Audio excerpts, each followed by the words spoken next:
bottom of your Zoom menu, and you're gonna see a menu item that says closed caption.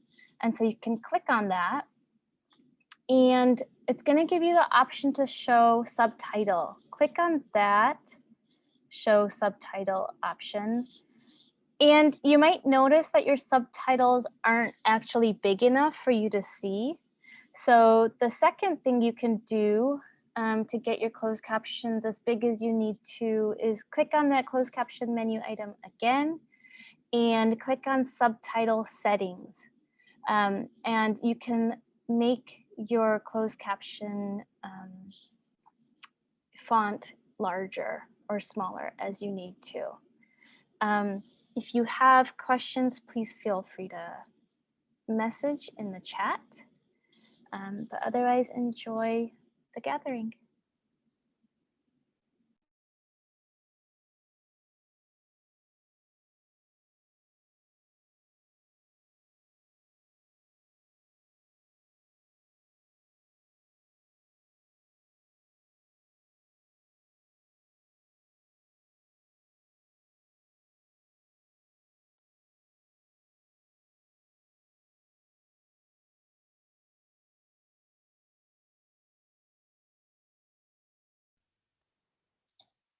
Hello, everyone, and welcome. I'm Deborah Thomas. I'm the R. Jean Brownlee Professor of Anthropology and the Director of the Center for Experimental Ethnography at the University of Pennsylvania. And I'm excited to welcome you to this convening of Black Spatial Relics, which we are co-sponsoring. The Center for Experimental Ethnography was founded in 2018 to promote multimodal research practices both as method and as theory, integral dimensions of scholarly research.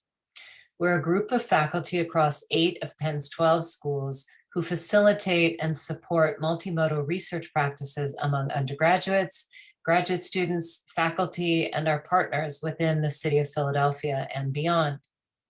We coordinate scholarship, research, and public partnerships related to multimodal work practices.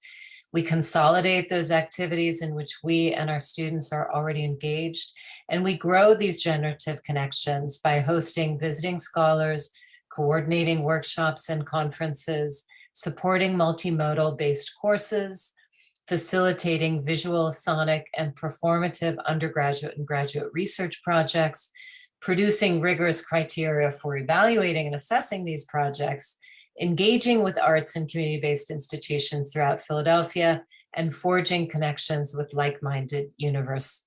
other like-minded institutions worldwide. We believe that multimodal research practices transform how we conduct research and how we remain accountable to the communities in which we interact and through which our research circulates.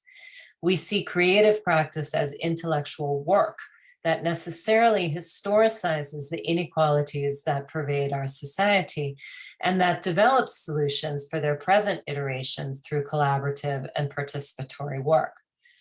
A basic premise that underlies our efforts is the contention that an expanded and multimodal definition of what counts as scholarship will lead to a more diverse university community, a community in which artistic practice is a cornerstone not only for engaged and participatory social justice work, but also for the reimagining and transformation of the university and indeed the world.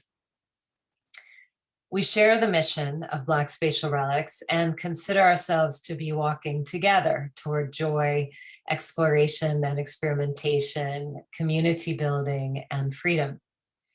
There are so many urgencies that shape our contemporary moment, but we have never actually existed outside of urgency. Archives of Black and Brown deaths surround us, as they have always surrounded us, but we are also surrounded by practices of life in Philadelphia and across the African diaspora. Philadelphia is itself a diasporic formation, having originated through the land grant given to William Penn, a grant that was bestowed to him after the death of his father, who had never been rewarded for capturing Jamaica for the British Crown in 1655.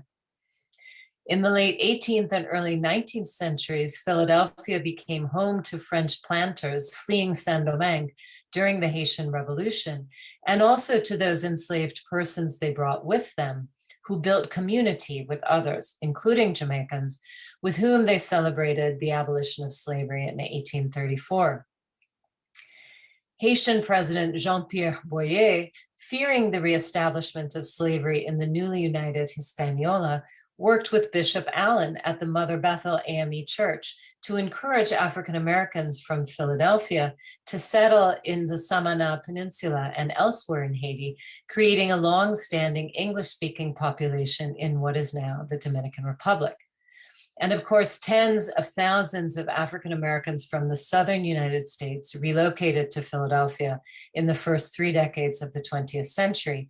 And Philadelphia continues to be a migration destination from Africa, Latin America, and the Caribbean today. As people move, their cultural and spiritual practices move too. And out of these movements come innovations and experimentations. This is what we celebrate this weekend, these moments of connection, collaboration, and improvisation that build new worlds where we can live, where we can care for each other, and where we can feel joyful. I'm looking forward to the next several days, and I hope that you are all feeling the cosmic legacies of Philadelphia, even through the screen.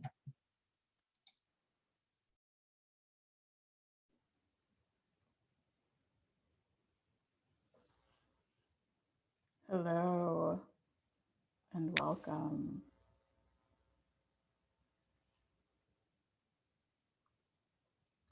Hey y'all. My name is, good afternoon. My name is Ariel Julia Brown. I am the founder and director of Black Spatial Relics. I want to welcome you to this, our second annual convening. And though in this pandemic, we join each other virtually, I am calling from, and we are based on Lenni Lenape land. This place, also known as Philadelphia. Here, we are gathering to center Black cultural traditions and innovations of this site, in this place, in the great work of Black diasporic network building and exchange. Black Spatial Relics is a space that amplifies the importance of Black radical performance traditions in relation to land, site, and place through the championing of works about and in conversation with slavery, justice, and freedom. Over the past 5 years, we have offered residencies, micro grants, programming, and convenings to other Black artists, to gather Black artists and amplify their work that is undoubtedly moving us toward our collective freedom. I'm told to hold my microphone. I sure will. Yes. This convening works with Philadelphia as a site of multi-century Black diasporic exchange and power building.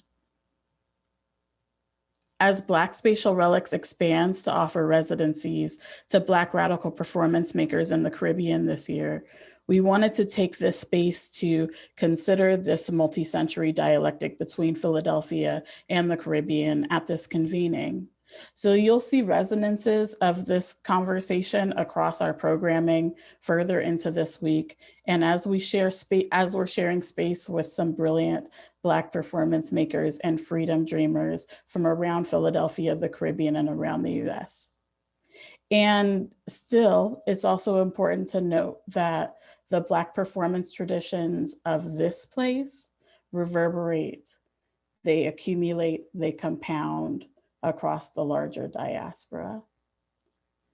I am giving thanks and celebration and really in collaboration with Viktor Lee's tremendous digital libation. Some of you who are watching on Facebook may have missed it, but we will be with that libation again at the end of this program.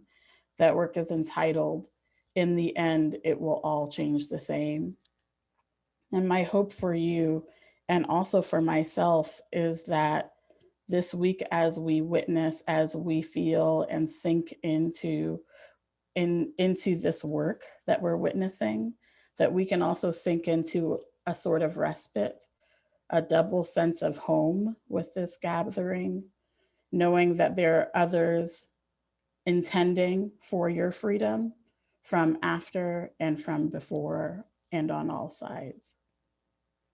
So I want to invite us to 3 collective breaths in gratitude for the Black folks who make this space and all other spaces of Black dreaming and organizing possible, on all sides of time and on all sides of the veil and on all sides of land and water.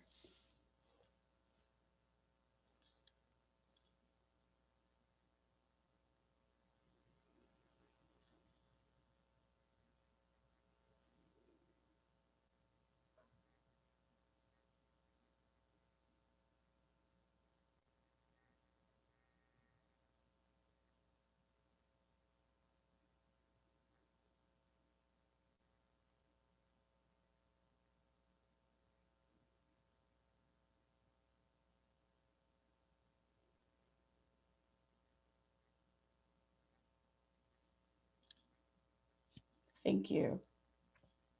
And now that we are gathered more fully, I want to also thank our media partners in this gathering and all of the folks most proximate to us who made this possible. I want to thank the U.S. Department of Arts and Culture for their work with amplifying this convening, for HowlRound for their work to stream and otherwise archive and amplify this work. Our partners in thought and in amplification at the Center for Experimental Ethnography at the University of Pennsylvania. And I want to thank Added Velocity, which is administered by Temple Contemporary at the Tyler School of Art and Architecture at Temple University and funded by the William Penn Foundation for their support of this convening.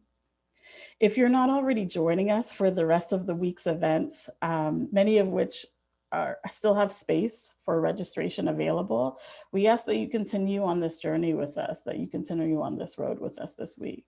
And we ask that if you are sharing this work on social media, and we hope you do, we want to be in conversation with you, that you'll use the hashtags #BSR5 and #Black Spatial Relics in your posts. Finally, I want to thank our team, convening producer and superhero Joe Tolbert Jr., and Art at the Intersections, our associate producer, Malkio Ketch, Malek Yalui, I hope I got that right, Shreya, and Cecily, whose work on tech and captioning and graphic design are making this space possible. And so next, I want to introduce, we'll get to hear from our brilliant keynote speaker, Ebony Noelle Golden. Upon the conclusion of Ebony's keynote, we will open up the floor for questions. If you're watching us on Facebook, please feel free to drop questions in the chat and we will relay those as well as the questions that arise in the Zoom chat. And so again, I have the honor of introducing Ebony Noelle Golden. Ebony Noelle Golden unflinchingly pursues justice as an artist, scholar, and cultural strategist. Ebony hails from Houston, Texas, and lives in Harlem, New York, where she now lives and works. Ebony founded Betty's Daughter Arts Collaborative, LLC, in 2009. And through her collaborative,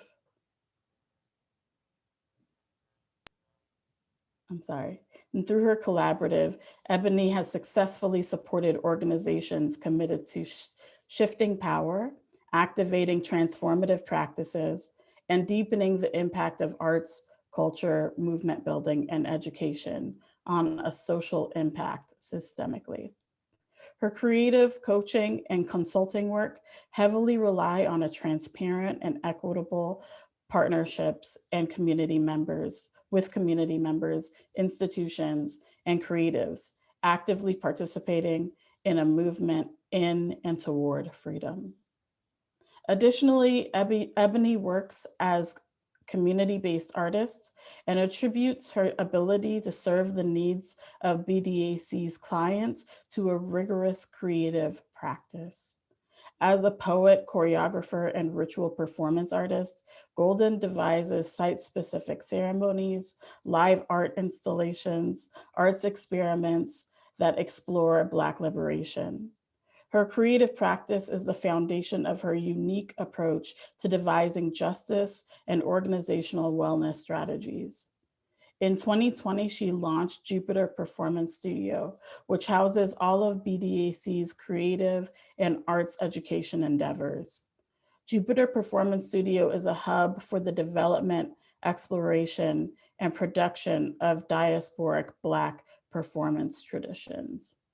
Her work embodies the power of art and collaboration as drivers of a movement for liberation. Golden's approach to community arts, consulting, teaching, and cultural organizing is steeped in the practices of Black women, activism, experimental performance, and social spirituality that honors and affirms self-actualized, self-determined, creative, and liberated communities. And she says this of her work: I make art that is wholly about liberation. My liberation, the liberation of oppressed peoples, the liberation of spirit. Liberation is precarious, dangerous, awesomely terrifying pursuit. Yet I am dedicated to this journey, as so many folks have been before me. Yes, yes, yes, yes. Ashe and amen to that. Ashe. And I welcome Ebony Noelle Golden. Let's welcome her. Hello, everyone. I'm so glad to be here. And I am going to read from my computer screen some notes and thoughts that I've prepared for today. I am Betty and Harry's daughter, Bertha and Bud's granddaughter, Pearl and Johnny's great-granddaughter, Louvenia and John Henry's great-great-granddaughter, Mary's great-great-great-granddaughter. I am from a Black and Chicano working class community on the south side of Houston, Texas. I grew up in a place where friends helped each other hang clothes on the line or chop potatoes at each other's kitchen table, where we were all the eldest children in a community of much sunshine and struggle. In my mama's house, the expectations were high and varied. One Saturday, I would be required to memorize and recite the Gettysburg Address, and on another Saturday, we would be supporting the needs of those less fortunate at our local soup kitchen or homeless, houseless shelter. I learned early about practicing a poetics of care and collectivity that undergirds the rigor with which I work today. While my mom expected me to excel in all scholarly and creative pursuits, there was also an attention to the home space, a reverence for the everyday that showed up as play, creativity, service, faith, and rest. I have my grandfather's hands. In my mother's house sits his inheritance, my inheritance, her inheritance. My grandfather's huge cast iron gumbo pot and a wood-burning pot-belly stove. He fed many people with this pot, with this stove. Who I am becoming seeks to be like him, like his pot and stove, like this pot and stove that still sits in my mother's living room today. These relics, these items, his integrity and service, deep wells of care and Black love are my heirlooms. I move with that charge in my life and my work. Ultimately, I am a daughter of the land where I come from as far back as we can go. Rural East Texas, rural Northwest Louisiana. I am, if nothing else, an artist who in everything is trying to reach back to these real and mythic places through poem and dance and song and ceremony. This space and practice of home and landing, of honoring and remembering, of being and becoming. I am Ebony Noelle Golden. Right now, I'm situated on the ancestral lands of the Lenni Lenape people, which means the land of many hills, now in a neighborhood, a village called Harlem. I'm wearing a Black shirt that says, I'm rooting for everybody Black and trans. I'm wearing a blue head wrap and big gold earrings, lots of bangles, multicolored. My hair is up in a bun. Behind me is a yellow juju hat and some pillows and my gray couch and a chair to sit on after I'm done talking. I'm so glad to be with you all. What I will share with you this evening is not my original thought. It is what I have been taught and given because my teachers deemed me worthy of their time and investment. This is very important. May their work be honored by this meditation of my heart and my spirit. Thank you to the good folks at Black Spatial Relics for being torchbearers, for cultural reparations and remembering. Thank you for insisting on justice and freedom through the power and ceremony that is Black diasporic performance. Because of your work and service, I have been able to advance my current long-term project in partnership with Weeksville Heritage Center in Weeksville, Brooklyn. The research support provided helped me to begin the deep spiritual process that I am currently swimming in, Jubilee 11213, which centers Black liberation colonies as sites, spectacles, portals, and flights of freedom. My current practice traces and tracks through lines of the inevitability of Black liberation. We are all living in this moment, this necessary break. Do you feel it? Called forth by a kudu's well that reminds of what we already know, what we already always have always been and forever will be, free. And anything else is a fallacy. Do you believe that? Do you believe that?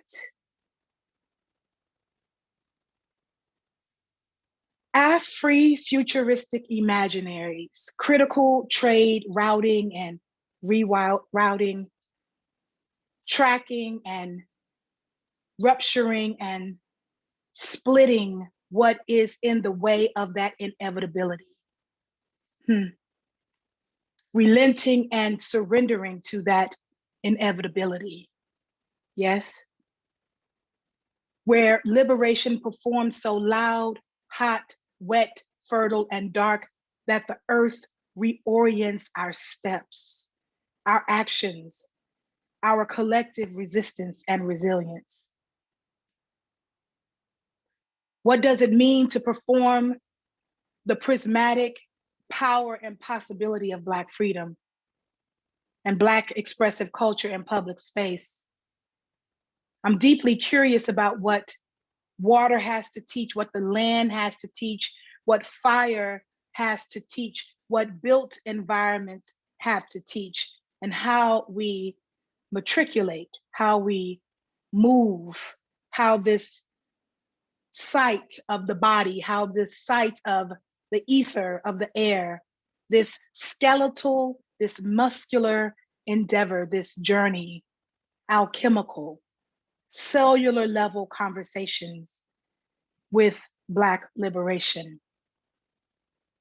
Right now, I am fascinated. I really am. I am interrupted in my dream space by two figures who are figuring out how to be in relationship to each other in this current work that I'm making.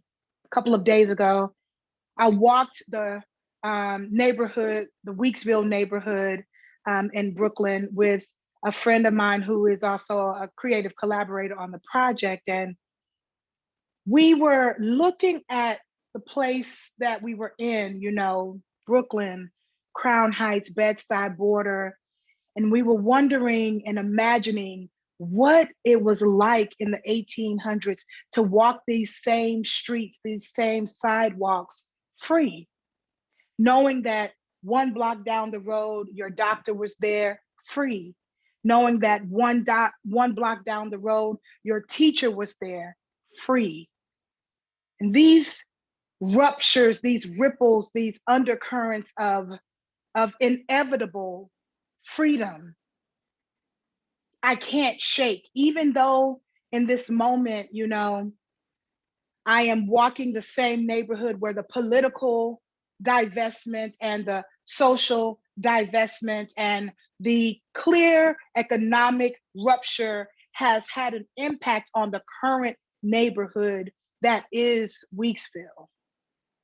There is this necessary, I believe, cognitive dissonance, right? That says, yes, but this is not the through line. This is not the only story.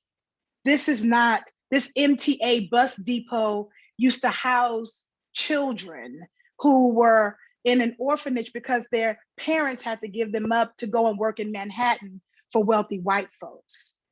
But the community took care of them. That right here on this corner, the African Civilization Society decided that the best thing was pre-Marcus Garvey was to go back to Africa and figure out a way in which these folks here in this community could both be of service and culturally remembering and physically traveling back to Liberia.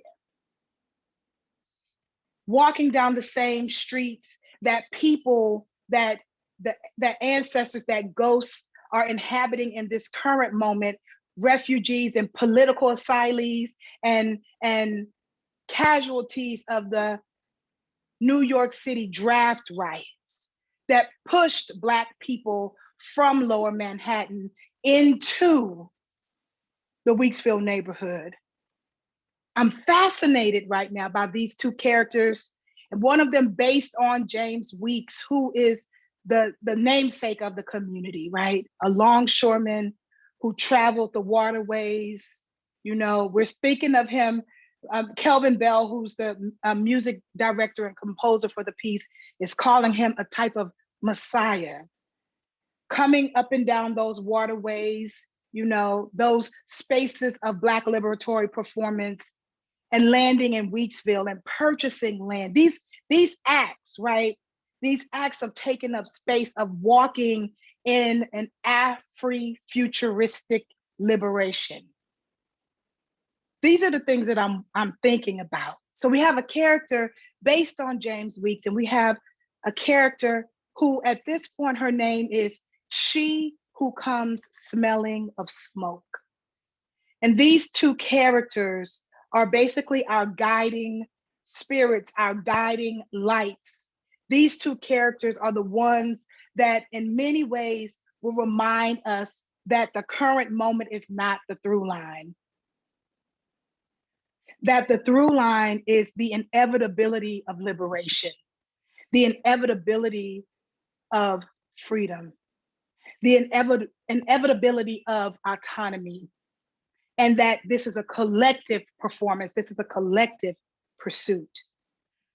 She Who Comes Smelling of Smoke, we know her, right? In Black vernacular culture and literature and expressive culture, she is the blues woman. She is somewhere in Their Eyes Are Watching God and Janie's community. She is maybe Janie. She is, you know, a free woman. She is here and she is not here. She is a haunting of a haunting. She reminds us that there is always, where there is always smoke, there is fire. These two figures have a job to do. And they are with us. And I want us to think about, you know, in our own families, in our own legacies, in our own homes and spaces of being, who has brought the water and who has brought the smoke? Who have those people been in your family, in your community? No matter what the community looks like, no matter what the external expectations are of the people who are walking down the street, no matter,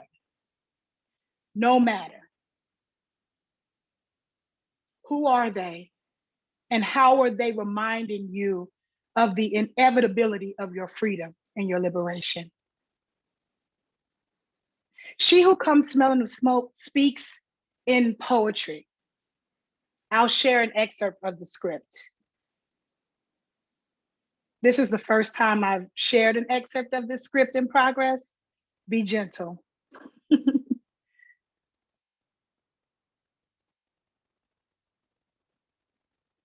A sermon.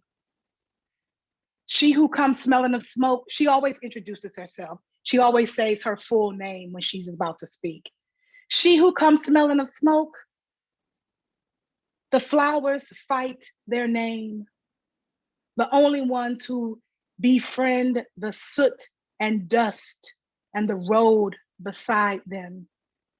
Heat, heed my word, my skin.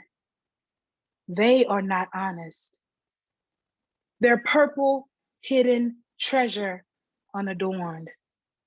They refuse the flash of their certain and unrelentless fertility, mourn the daylight. A Bible of lies. They are a Bible of lies, unholy in the heat of the day, bileful. They creak through the bullet-written night, blasphemous. Cry like two moons descending and running white. Cry like two moons strangled while believing. Cry like two moons flung against the husk of us. Trust, there is no other here. Cry like two moons stuck in a field of marrowless bones. Cry, wild, while ruling the fears of everyone they lean their fragrance against. That's them folk. Hell-bent heathens erecting flags out of our forefathers' teeth. That's them. Up my nose. They steal up my nose. Up my nose calls a certain death. Breath does not escape, it's shook. The rafters and their afters, dust underfoot in palm, skyward. So I imagine she who comes smelling of smoke, arriving at Weeksville, burned out of her home, only carrying what she can carry with her. And I think about a community that welcomes these folks. Weeksville had been in existence years before this moment, these draft riots, this moment of economic and political rupture. And she arrives and there is a community ready to wrap their arms around her. What does that do for a person? What does that do for a person who is in need of repair? What does that do for a person who is in need of aid, of care? It's making me think about my grandfather. My grandfather's birthday was yesterday, and I've been doing a lot of genealogy work as a part of this Jubilee project. And, you know, on the 1940 census, it lists all of these people who live in my great-grandfather's house. It's my great-grandfather, my great-grandmother. It is all of their kids, 8 at the time. It's his father, so what would be my great-great-grandfather.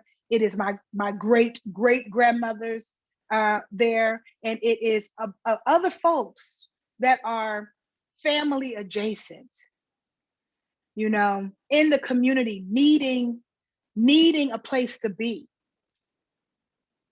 And I have stories that have been shared with me from, you know, generations of my family that describe how even in my grandfather and my grandmother's house, and there were 7 children and 2 adults, that there was always someone else there.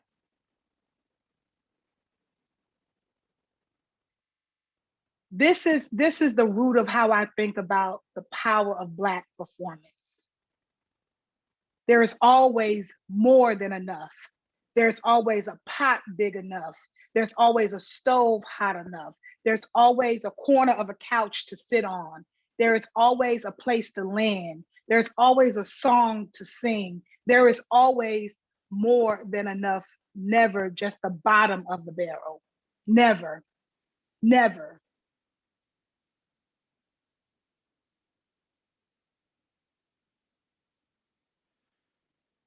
Consider that. In the communities that we are in now. Consider that. The inevitability of there always being more than enough. How does that change the way you breathe in your body? How does that change the way you see the person next to you? How does that change the way you walk in a community?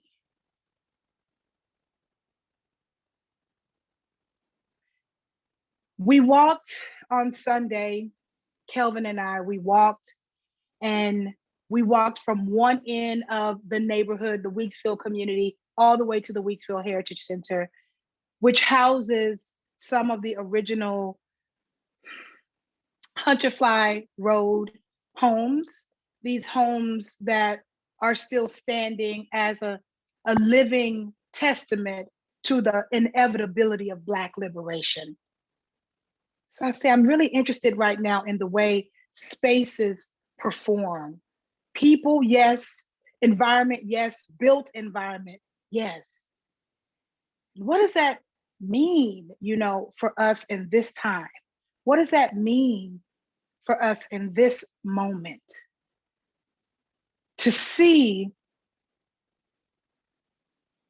the past in real time built, and we can walk into it.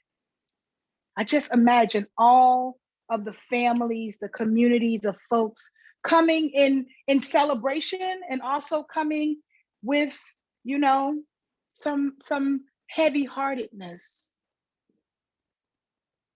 but coming still and saying and seeing what they said, what many probably thought was a dream. But we know, those of us who are looking closely, you know, at this moment in history, and at this idea and this concept, this actual inevitability of Black liberation colonies happening, you know, pre-Emancipation Proclamation, that this was not one performance of self-determination and autonomy that was happening. It was also happening in Durham, North Carolina, happening in Texas, happening in Florida, happening in many parts of this country. Gosh, you know, it's worth meditating on. It's worth sitting with. regardless of the now, to know, to be to be really fluent, if you will, in your freedom through line.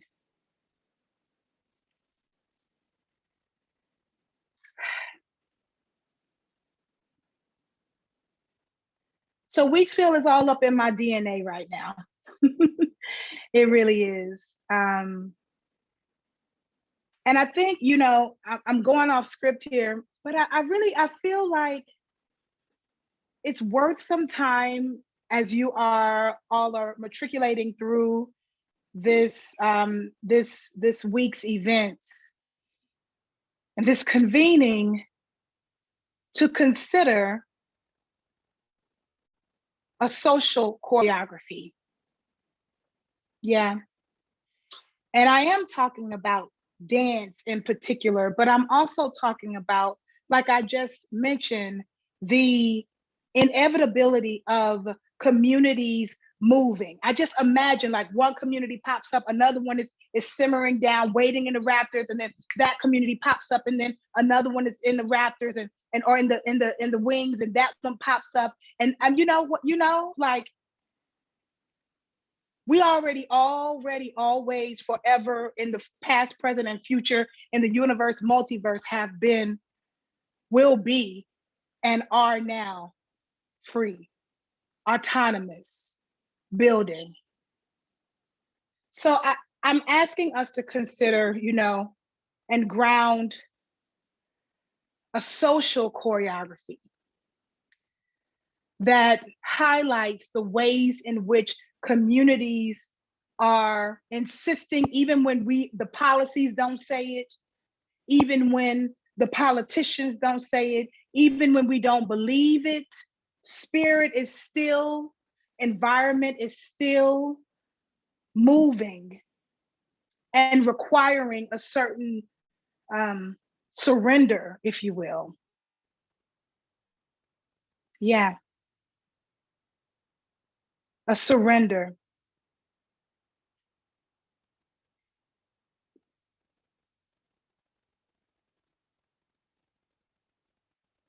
Are we ready to surrender to what is already here? Are we ready to surrender to what we already know in our bones, in our muscles?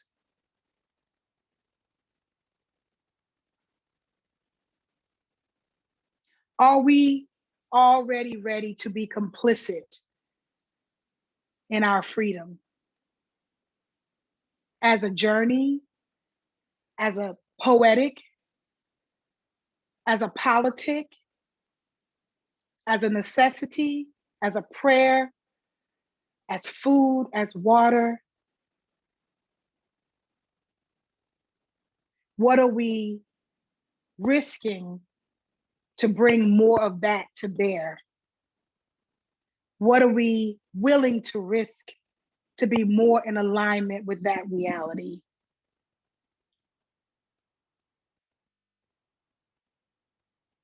Consider.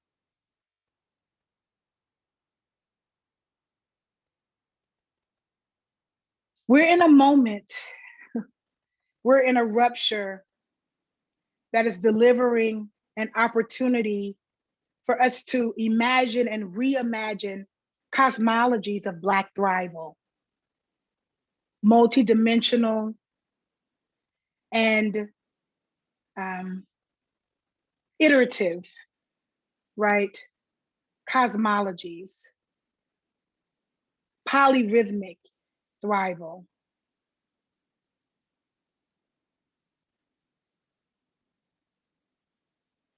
In a way, the technologies and the medicines are encoded. They are encoded.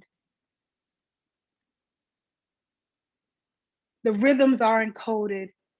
The medicines are encoded. The technologies are encoded. The scripts are encoded. That support the deeper journey, the elevated journey, the inevitable journey that we are on. In the midst of state-sanctioned violence, we are free. In the midst of political, social, and economic divestment, we are free. All of the current circumstances do not remove the inevitability of our freedom. So taking a moment to come back to this processional theatrical ceremony that I'm building, and then I'm wrapping up here. And so we decided just recently that this piece, Jubilee 11213, would start with the performance of Jubilee. And if those of you who know what that is, it's a celebration of freedom, debts canceled, you know, those in bondage freed, all of that. Nigeria celebrates a Jubilee as well, which represents a similar kind of liberation from colonial rule. And so we said there is no way to really situate freedom as a through line on this processional, which really takes place on one street mostly. There are a few detours, but one street in the Weeksville neighborhood. We said, you know, we start with the reality, which is we are already free, and we celebrate that through a Jubilee. And that we come back to that as a reprise, as a refrain throughout the piece.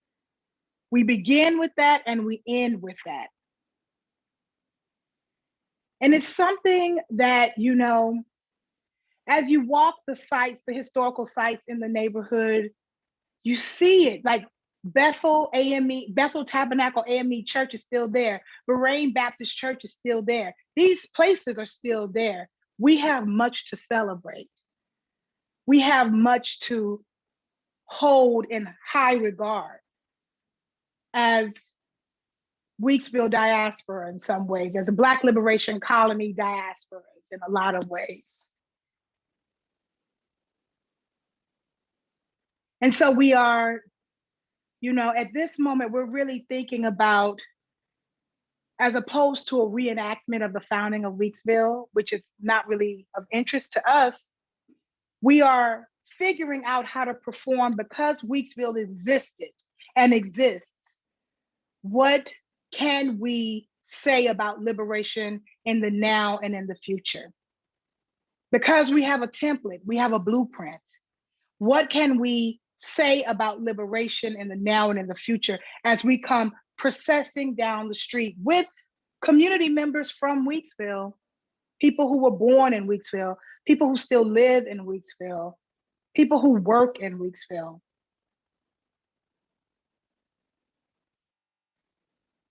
You know, I think I'm just in this durational processional that is life, with this at the core of it. Wherever I go is a space that is for my liberation, for our collective liberation, period. Wherever we land is where we are supposed to be. However we got there is the journey that brought us to a deeper understanding, perhaps, in my case, definitely, of what it means to be free, what it means to be free Black, what it means to be Black and free, what it means to conjure liberation and freedom as often as breath, as I take a breath. So I want to just close by saying, you know, I know we're here over the next few days to talk about performance. I want you to get really cellular, molecular, really intimate and private about what is the everyday practice, the everyday performance, the everyday theatrical ceremony. the everyday intervention, flight that affirms what we already know. We are free. Thank you. Much appreciated. I'm so glad to be here. Please enjoy. I hope to see you at some of this week's activities. Stay in touch. I am so excited to talk with folks. If we are going, I think we're going to do a Q&A now. So yeah, I'm done. Yeah. Thank you. My pleasure. My pleasure. Yeah, I'm gonna sit down. Let me move my chair. Yes, please do. And as, folks are giving thanks in the chat, I imagine on Facebook, folks are continuing to give thanks. And as the questions come, I have a question, and it's really for me, and maybe it's for somebody else too.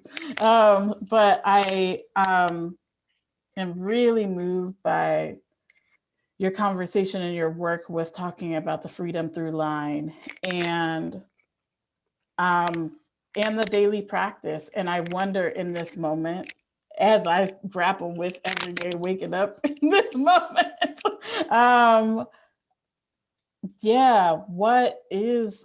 what are your daily postures in relationship to the freedom through line, in relationship to listening, to collect, to learn, to find other ways of experiencing the material and immaterial of the freedom through line. Yeah, what are daily postures? What are daily practice? What is daily practice for you? Daily practice starts about, 7. And it starts with reading. So because I'm making performance work right now, and I'm in teaching and learning space with folks, my work right now is really deep. It starts, like, my day starts with an archive. So an archival meditation. I'm reading books. I am reading poems. I am listening to music, podcasts. I am remembering. That's the first thing I do. I'm a voracious reader, so it is nothing for me to read 2-3 hours a day. I should be asleep and I'm reading. I should be doing day job work and I'm reading. I'm just into it, I'm into it. And it really helps that I'm in this moment. I've kind of brought my life down to the essentials, and the essential, one of the essentials of every day in terms of listening is reading. And there are moments in a different time, before 2020, where I could go months without reading a book. I could I could go, if it wasn't like a whole book. Now I have books. So, this has been my thing before, but I've been busy. Like, I've been unnecessarily busy. Like, I'm not glorifying it. Something about reading just gets the breath together. It's a meditation. Yeah. And I am, reading between the lines because I am wanting to be in deep partnership and relationship with the archive. And from there, I'm big on like a green juice in the morning, and lighting all kinds of things, incense and sage. I'm one of those types. But I'm just wanting to be like, in this moment, in terms of freedom, it really is about removing distraction, removing excuses, reading, and being with good folks, and that's virtually, or in the few people that are in my pod, but that's what it is. That's what it is. It ain't real, it ain't hard. But it is something that I didn't like. The reading part, I think, is the most essential. I did not make space for it, And now I cannot get through the day without picking up one of the many books in my house. I've read some of these books 3 and 4 times. It's like Song of Solomon. You got to read that every year to make sure your life is right. You know, there's some things you just got to read to get a good, yeah, I could go on and on and on about that, but I see things scrolling by. I guess maybe there's something else we should talk about. Yes. No, a continuation in the chat. Yeah. What are you reading? Can you share a book that's most impacted your life? Well, I mean, right now, like, it's not even books. I'm reading archives. So I'm reading, you know, about Black radical Brooklyn.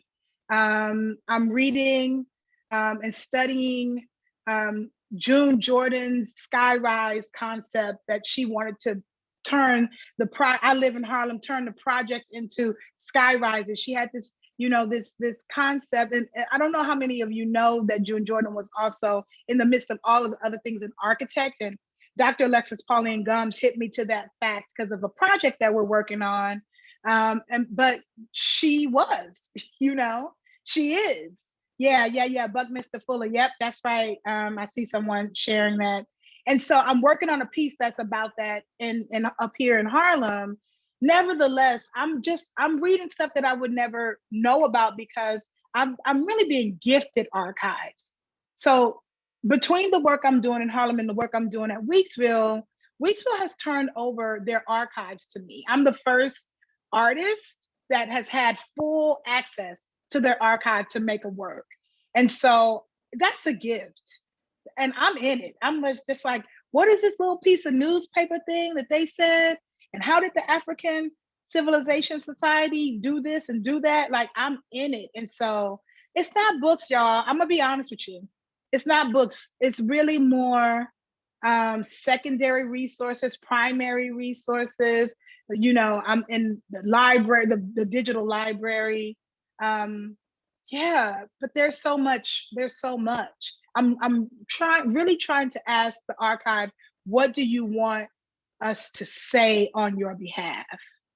And so, yeah, mapping that onto space and place and building a community of practitioners that can hold the magnitude of walking with the archive and moving with the archive.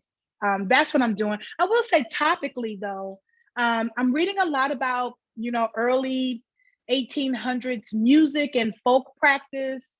I'm in the archive. I'm reading a lot about water and water treatment systems. I'm reading a lot about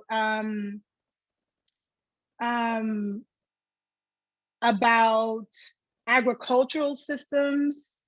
I'm reading a lot about the relationship between the African Methodist Episcopal Church and Haiti. A lot of things. And I'm reading about Black freedom colonies. If you know, some of you may know the work of one of my friends and colleagues, Dr. Andrea Roberts, who teaches at Texas A&M University, talks a lot of, you know, doing major work on Texas Black freedom colonies rooted in Texas.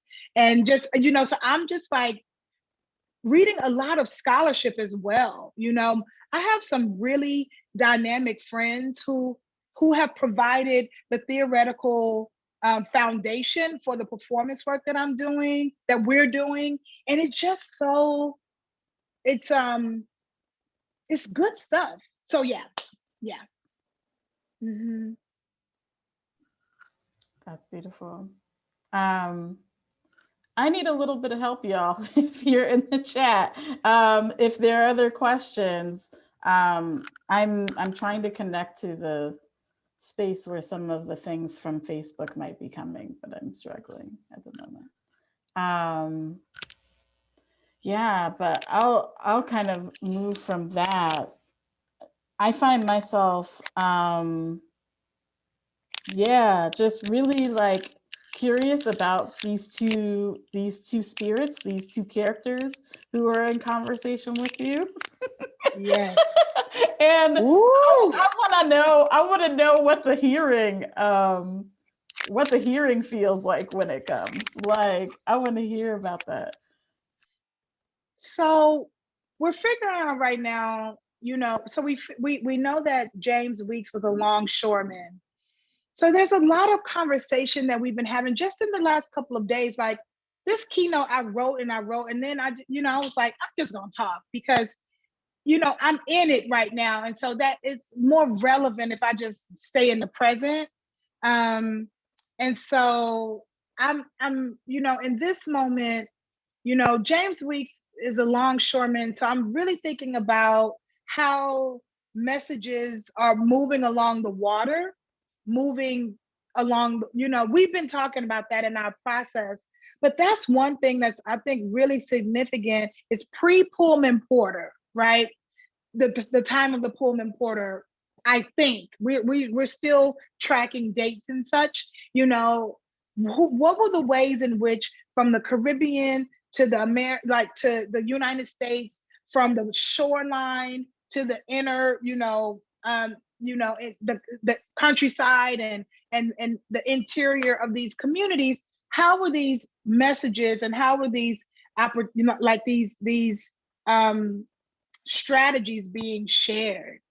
And we know it historically, that's in the book in some ways, but I'm really building a narrative that is, I think, more underneath the surface in terms of how that even forms the way the ensemble moves in a certain moment. I talked about last night in our rehearsal, I said, when we get to certain places, our feet should land differently.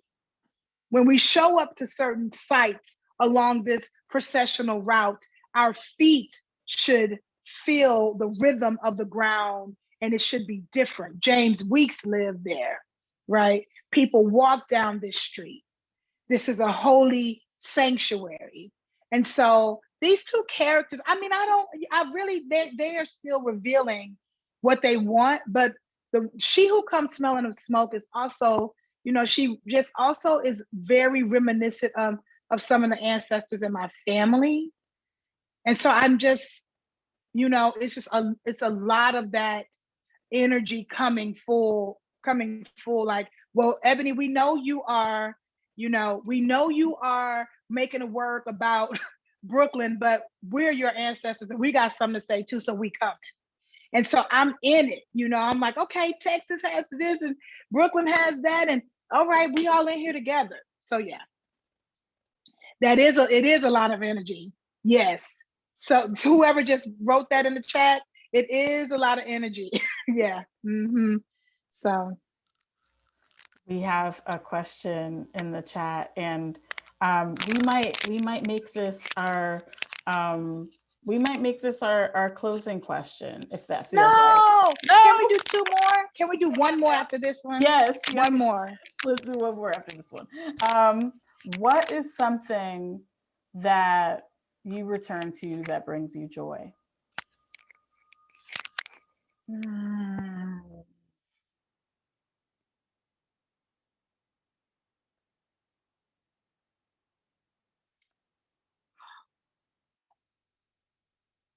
Taking long walks.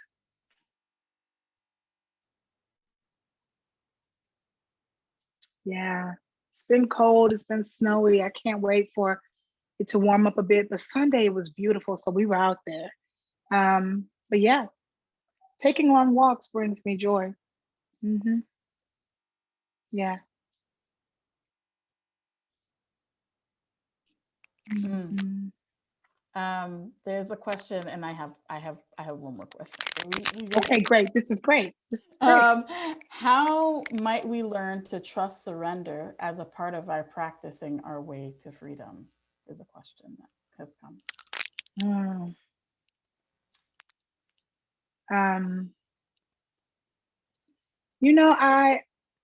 What comes up is, the first thing that comes up is faith. And faith, but also choice. Do we want to surrender? Do we want to? I mean, that's a major thing. I think there's some things I want to surrender to, and there's some things I definitely don't. And I think in the process that I'm in now, where I am now as a practitioner, I don't have the answers, nor do I have the power. These characters, these stories, these processes, I only know them because they're revealed to me. That's a certain understanding of where I am inside of all of the magnitude of the work. And where I am is, again, in a deep process of listening. I have some things to say. I have some inclinations. I know some things about practice and performance, and I feel like I'm always making work about one topic, which is freedom. So yes, I have some things to say, but the surrender is where the magic is in my work. It's not about suffering through trying to write the thing, or suffering through trying to make the thing, or suffering through trying to figure out if you deserve freedom. Surrender. It's there. It's yours. It's already there. And so that kind of thing, I think, is that's what I can offer folks. Yeah. Beautiful. Jyoti has a question. Jyoti wants to know about process. It seems that the development process is itself a practice of freedom. Black performance as a practice of freedom. How is this showing up in the development of the piece? Is this your intention? Yeah. It is my intention that people who are a part of the work understand more about themselves and bring that understanding to the space. I have to say, folks, in the rehearsal room, I didn't learn how to be in the rehearsal room through being in theater. I learned through being in the living room. I learned through being in my family. I learned through being, in community centers and churches. So when I'm in the rehearsal room, first, I'm asking people to show up as their people, show up as who you are and who your people are. And through the process, yes, we have a job to do. Yes, we have a story to tell. But increasingly, I'm asking folks to be more of who they are in the space. And that's challenging, because people are like, I spent all this money to go to acting school and you want me to just be me? How was that helpful? Well, I'm not asking for folks to act. I think about the most critical aspect of these processes that I'm surrendering to. It's not about acting, it's not about pushing, it's not about forcing, it's about surrendering and remembering.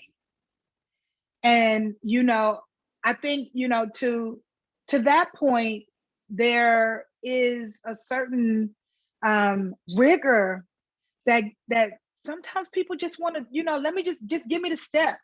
Just give me, now we got to sit and read, and now we got to meditate, and now we got to do this, and now we got to march up and down the street, and now we got to go here and do that. All of the things that invite and invoke radical remembering. And some folks don't want to do that. They just want to hit the step and collect the check. And so early, like I'm clearer now, this talking about the practice being a liberatory practice, I'm being worked by the work. I'm being freed, and I'm understanding more about the freedom that is my own inevitability, my own inevitable freedom, by continuing to surrender to doing work in this way, by putting, the rigor and the practice on in public spaces. So yeah, but I'm not in control of how people feel about their freedom. I'm hoping, I'm wanting, I'm inspired by folks who feel enlivened and liberated by being inside of the practice. I'm hoping that people, can move beyond what we do together and take something and activate it and remember that it's a through line. Again, that concept of a through line. I don't know.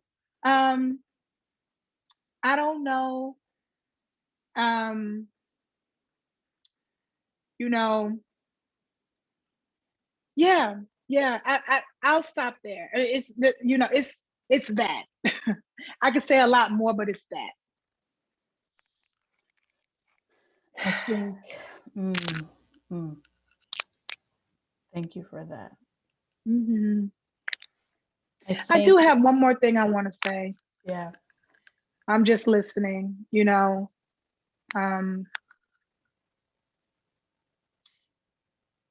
In the midst of just remembering our freedom, I also want to lift up, because it just came to me to say that we are connected. You know, we are connected. We are connected. And the intimacy that is available to us, it's not the same for a lot of us in this moment. But I want to just invite and advocate for, you know, us remembering that we are not alone. And that's something that's coming through very strongly as I do this week's real work, and as I do this work, right, as I just live, you know, I might be in this room alone, but I am not alone. And that is so, you know, I feel that in my spine right now. And I feel like that's a medicine that needs to be amplified into the ether right now. Because there's a lot that I think could encourage kind of like an isolation, you know, ask us to lean into our communities and our collectivity. It's most of what we have. So yeah. Yeah. thank you. Yeah, I felt that so powerfully as you said that. Yeah, yeah. I wonder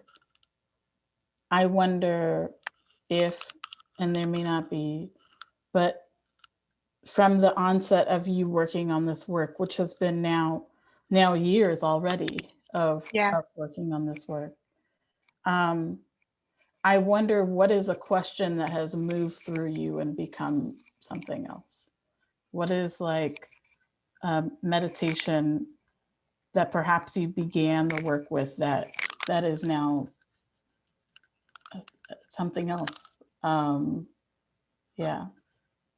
I feel, because I'm in it right now. I'm leaving this conversation and going into a rehearsal. So I'm in it right now, y'all. It's this meditation on fire and water. You know, what needs to burn away and what do we need to hydrate? What needs to be watered, and what does the flame need to kiss and send to ash?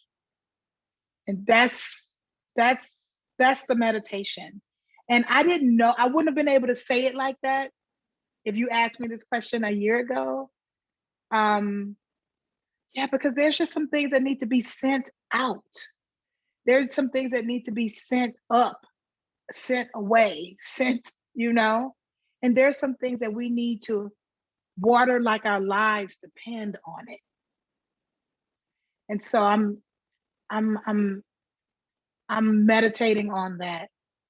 I had to say goodbye to a friend I've had for over a decade today. Not goodbye like he passed away, just the relationship passed away, you know?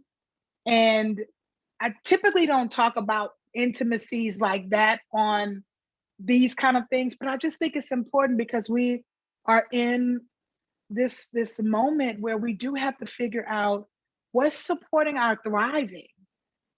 And although we let a lot, you know, we got a lot of people, family things in our lives and things that we hold on to, and we find, I'm saying we, but I really mean I, find identity and find comfort even in the things that make us uncomfortable, that make me uncomfortable. And so the meditation is, you know, what am I watering and what needs to burn up and get out of here? And that is a life meditation that has come to me because I'm in my creative and scholarly and listening and reading and spiritual practice. So yeah. That's a word. Thank you. Yeah. Appreciate that. Yeah. Thank you Ooh. for having me. I feel so honored and grateful and blessed to be able to be helping to open ceremony with Black Spatial Relics. It is a high honor. Thank you. Thank you. We are, I know everyone here, I know I can speak for me. I am so thankful for your practice in the world. I'm so thankful for your smile in the world. I'm so thankful for all that you offer us, and how that touches us, even in these times. And thank you for being with us. Thank you for being of us. Yeah, we're so proud. Thank Yeah. you. And you're welcome. Y'all stay in touch, all right? Don't be strangers. I'm on the interwebs. Thank you. Thank y'all. We are going to, because I know that the live stream didn't quite work at the top, and there's some folks who are watching on Facebook who weren't able to see the beautiful libation that Viktor Lee offered us for this. We are going to return to that as our closing. And I want to invite y'all again to be with us for the rest of the week. There are many more opportunities to feel this home space that I'm feeling right now. So thank y'all.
So we'll go myths.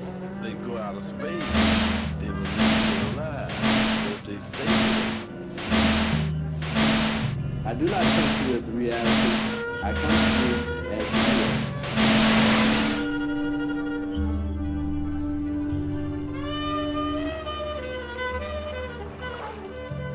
Because that's what Black people are. Myth.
though her face was 18 years older than when he last saw her. When we was children, Because of that, we really believed you could work the good out of evil. We believe in the newsprint on the wall, your tree of glass jars and bottles, the rice you carry in your pockets. We believe in the frizzle-head chicken, the coins, the roots, and the flowers. We believe they will protect us. And wherever lead in, we honor love. I ain't been scared of nothing. And no one. Because I knew my great-grandmother have it all in her pocket. Or could walk it up. Never forget who we is and how far we done come. I believe here. I don't have no other choice. Eli, there's a thought, a recollection, something somebody remembers. We carry these memories inside of we. Do you believe that those hundreds of Africans brought here on this other side will forget everything they once knew? We don't know where the recollection comes from. Sometimes we dream of, but we carry these memories inside of we.